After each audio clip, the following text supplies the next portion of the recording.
Aminado na mga operatiba ang tinaguriang Top 10 Regional Most Wanted Person sa kasong statutory rape sa isinagawang warrant of arrest operation sa Barangay Kulambug, Isulan, Sultan Kudarat nito lamang Setyembre taong kasalukuyan. Kinilala ng Isulan Municipal Police Station ang suspect na si Alias Ray, 54 na taong gulang, isang magsasaka at residente ng nabanggit na lugar.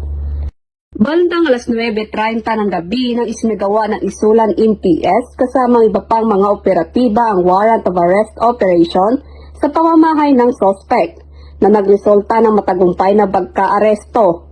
Ang suspect ay may nakabinbin na kasong statutory rape na walang nirerekomendang piyansa.